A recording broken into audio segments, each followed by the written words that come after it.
अस्सलामु अलैकुम वरहमतुल्लाहि वबरकातुहू। उम्मीद करता हूँ आप तमाम अहबाब खैर और आफियत के साथ होंगे। अल्लाह पाक आपको सलामत रखे, हमेशा हंसते मुस्कुराते रहें। तो पिछले लेसन में हमने वक्फ बिल इस्कान के बारे में सीखा था, जिसका कायदा ये था कि जबर जेर पेश, दो पेश, ठीक है। उसके बाद खड़ी जेर जो थी, खड़ी जेर और उल्टा पेश या के अलावा अगर हो, और खड़ी जेर अगर वाव के अलावा हो, तो उसके ऊपर वक्फ बिल इस्कान होता है। और उसको कैसे पढ़ा जाता है, ये मुकम्मल बात हमने पिछले लेसन में की थी। अगर आप लोगों ने अभी तक पिछला लेसन नहीं देखा तो वक्फ बिल इस्कान का लिंक आपको डिस्क्रिप्शन में मिल जाएगा, आप वक्फ बिल इस्कान को देख सकते हैं। आज हम सीखने वाले हैं वक्फ बिल इस्माम। वक्फ की अकसाम को हम डिस्कस कर रहे हैं, जिसमें हमने वक्फ बिल सुकून को सीखा था, वक्फ बिल इस्कान को भी सीख लिया है, और आज तीसरे नंबर पर हम सीखने वाले हैं वक्फ बिल इस्माम। वक्फ बिल इस्माम तो मुकम्मल बात करने वाले हैं वक्फ बिल इस्माम पर। अगर मेरा नाम है कारी मोहम्मद आरिफ, अगर चैनल पर न्यू है तो चैनल को सब्सक्राइब कर दें, बेल आइकन को प्रेस कर दें, ताकि आप तक रेगुलर नोटिफिकेशन पहुंचती रहे और आप तजवीद सीखते रहे और कुरान मजीद को अच्छे तरीके से पढ़ने के काबिल हो जाए। तो बिना टाइम वेस्ट किए चलते हैं आज के सबक की तरफ और सीखते हैं वक्फ बिल इस्माम।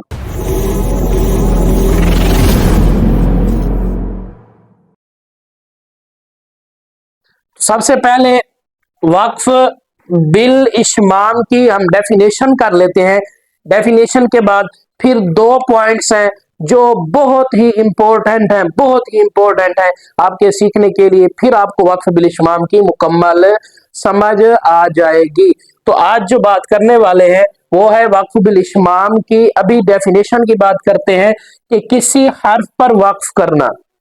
वक्फ का मतलब क्या होता है? ठहरना, यानी कि किसी हर्फ पर वक्फ करना और उसको साकिन कर देना।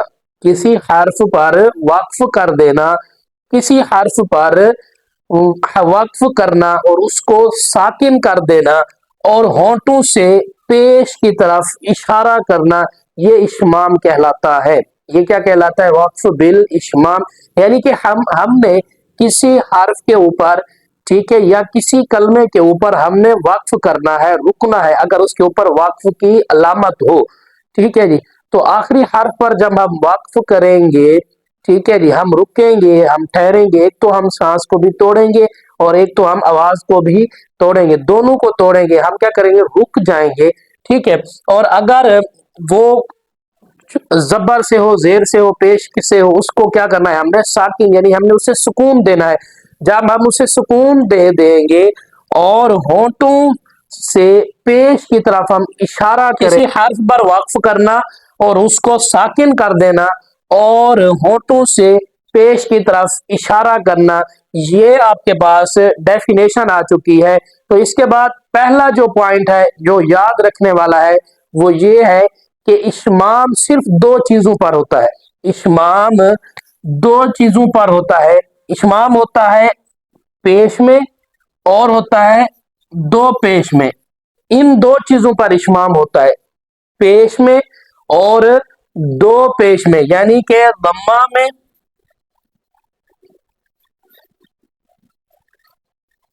ठीक है जी। इस्माम दम्मा में होता है। जो हर्फ मजमूम, हमने कहा था जिस हर्फ के ऊपर दम्मा की अलामत आती है उसको मजमूम कहते हैं, ठीक है जी, मजमूम। उस हर्फ को हमने क्या करना है? साकिन करना है। ये फकत पहला पॉइंट आप लोग याद रखें कि लम्मा फतह इस्माम जो होता है वो सिर्फ दो बातों में होता है, दो चीजों में होता है। एक तो होता है कि पेश अकेला पेश हो, एक दो पेश के अंदर इस्माम होता है, ठीक है जी। और दूसरा पॉइंट जो है वो बहुत ही इंपॉर्टेंट है, मद्दे आरिजा। इसके तीन वो है, पहले नंबर पर है कसर, उसके बाद है तवस्सुत और उसके बाद है तूल। सबसे पहला पॉइंट है वो ये है कि ये सिर्फ पेश और दो पेश में होता है, ठीक है। इशमाम जो हो सकता है वो पेश और सिर्फ दो पेश में होता है। और दूसरे नंबर पर जो बात है बहुत ही इंपॉर्टेंट है, वो ये है कि इशमाम ये कसर, तवस्सुत और तूल में भी हो सकता है। देखिए मैंने इधर लिख दिया है, कसर का मतलब होता है एक अलिफ के बराबर खींचना। कसर क्या होता है? एक अलिफ के बराबर खींचना। ये मद्दे आरिजा में होता है, मद्दे आरिजा, ठीक है जी, ये मद्दे आरिजा में से है। तो कसर जो है ना, कसर का मतलब होता है एक अलिफ के बराबर खींचना, एक अलिफ के बराबर खींचना। और तवस्सुत का मतलब है कि दो से तीन अलिफ के बराबर खींचना, दो से तीन अलिफ के बराबर खींचना। और चौथे नंबर पर है तूल, यानी कि तवस्सुत के बाद फिर है तूल।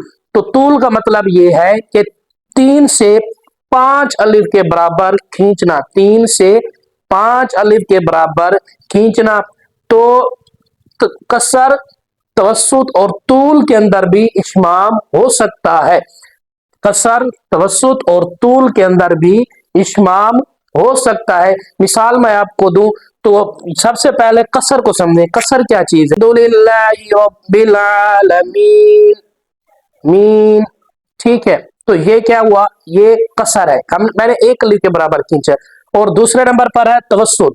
तवस्सुत का मतलब क्या था? दो से तीन अलिफ के बराबर खींचना। तो मैं पढ़ता हूं अल्हम्दुलिल्लाहि रब्बिल आलमीन, ठीक है। तो ये तवस्सुत हुआ। और तूल में क्या होगा?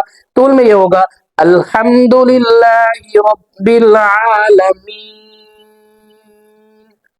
ठीक है। ये तूल हो गया, यानी कि तीन से पांच अलिफ के बराबर हमने खींचना है। तो इनमें भी तवस्सुत, कसर और तूल के अंदर भी इशमाम हो सकता है। मिसाल मैंने आपको दी है अल्हम्दुलिल्लाहि रब्बिल आलमीन, ठीक है, अल्हम्दुलिल्लाहि रब्बिल आलमीन। ये तीन तक, और पांच तक कैसे जाना है? अल्हम्दुलिल्लाहि रब्बिल आलमीन, ठीक है। तो ये कसर, तवस्सुत और तूल की बात हो गई है। तो इसके बाद पहले नंबर पर पहला पॉइंट हमने सीख लिया है कि ये पेश और दो पेश के अंदर इशमाम होता है, और इशमाम के अंदर तवस्सुत, कसर और तूल भी, इसमें भी वक्फ बिल इशमाम हो सकता है। तो इसके बाद हम मिसालें कर लेते हैं तवस्सुत यानी कि वक्फ बिल इशमाम की। पहले नंबर पर एग्जाम्पल मैं आपको दूं, इज़ा जाअ नस्रुल्लाहि वल फत्ह। अब जो वल फत्ह, अल फत्ह लफ्ज है, ठीक है, तो इसके ऊपर पेश है।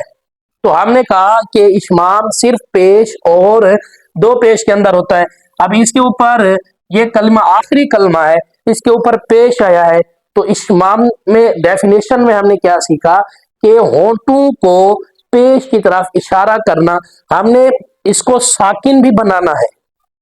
इशमाम के अंदर हमने इसको साकिन भी बनाना है, क्योंकि हम वक्फ कर रहे हैं, और जब हम वक्फ करते हैं तो कोई अगर हर्फ हो तो उसको साकिन करते हैं, ठीक है जी। तो इशमाम में किस तरह होता है कि वल फत्हु, ये असल में ये लफ्ज है, हा के ऊपर जो है पेश है।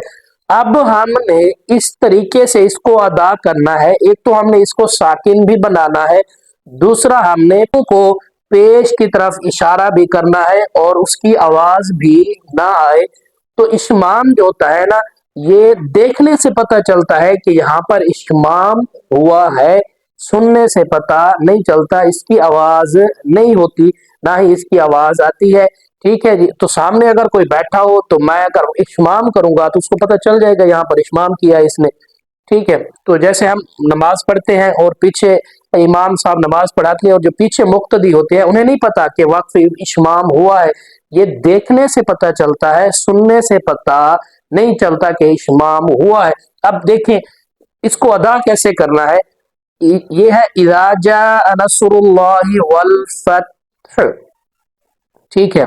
तो मैंने क्या किया, वल फत्ह, पहले मैं क्या करूंगा, इसको साकिन करूंगा, वल फत्ह, और अपने होंठों को आगे की तरफ, ठीक है जी, अपने होठों को पेश की तरफ इशारा करूंगा, जिसका मतलब ये होगा कि यहाँ पर इश्माम हुआ है।